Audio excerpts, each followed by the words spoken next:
L'ère des barricades. Combat dans la rue Saint-Antoine, 28 juillet 1830. Gravure conservée au musée Carnavalet à Paris. Plan de Paris portant les mouvements de troupes effectués les 28 et 29 juillet 1830, conservé au centre historique des Archives nationales. La barricade de la rue de la Culture Sainte-Catherine, par Gaspard Gobbaud. Aquarelle conservée au musée Carnavalet à Paris. Barricade rue Saint-Maur. Le 25 juin 1848 avant l'attaque et le 26 juin 1848 après l'attaque. Daguerréotype de Thibaut conservé au musée d'Orsay à Paris. 1830, par son ampleur et son succès, constitue réellement la révolution des barricades et inaugure une ère d'émeutes urbaines. Pendant les journées des 27, 28 et 29 juillet, on en aurait dénombré plus de 4000 dans les quartiers populaires des deux rives de la Seine. Dans le Paris aux rues étroites de cette époque, une barricade est vite installée. Un véhicule mis en travers, quelques arbres ou échelles suffisent à boucher le passage. Les insurgés complètent la barricade avec des morceaux de bois, des tonneaux et surtout des pavés arrachés à la rue.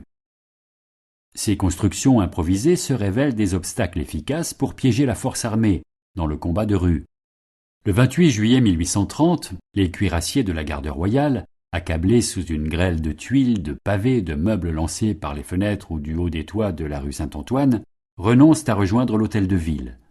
Toute la population participe à cet affrontement. Le tracé de la déroute de l'armée devant l'insurrection, sur ce plan de 1830, situe le contexte et le développement de ces combats de rue. Le 28 juillet, les troupes en rouge progressent difficilement dans les petites rues hérissées de barricades vers plusieurs points stratégiques. Mais derrière elles, les barricades sont relevées. Les troupes sont isolées les unes des autres, parfois encerclées. Le général Marmont s'efforce de les regrouper autour du Louvre, des Tuileries et de la place Vendôme, en espérant l'arrivée prochaine de renforts rappelés de province. Le 29, face aux positions des troupes en vert, les insurgés tentent de déborder le Louvre à l'ouest par la rive gauche et prennent le palais Bourbon et la caserne Babylone. 2 régiments stationnés place Vendôme font défection. Des bataillons sont prélevés par Marmont sur les troupes du Louvre pour les remplacer. Les insurgés en profitent pour envahir et mitrailler les cours du palais. Pris de panique, les soldats abandonnent le Louvre et les Tuileries qui sont mis à sac par les insurgés. Marmont rassemble les restes des troupes sur les Champs-Élysées et se replie sur la barrière de l'Étoile.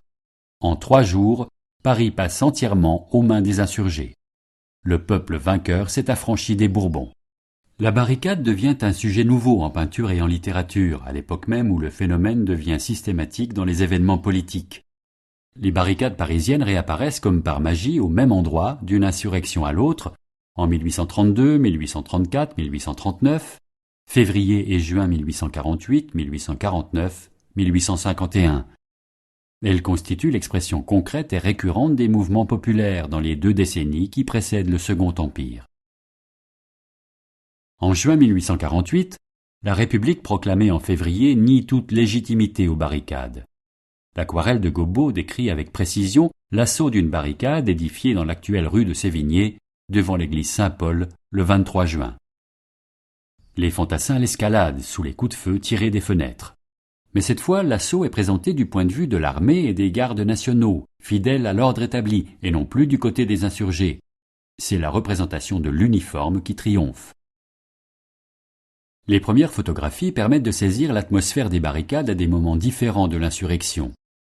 Le daguerréotype du 25 juin 1848 illustre la phase d'attente qui précède l'assaut. On n'aperçoit pas âme qui vive dans la rue Saint-Maur avant l'attaque. Les portes et les volets des maisons sont fermés. Les émeutiers sont cachés derrière les barricades qui se succèdent à faible distance dans la rue, au niveau des carrefours. Le 26, après l'attaque du général Lamoricière, les habitants sont sortis et ont ouvert les fenêtres.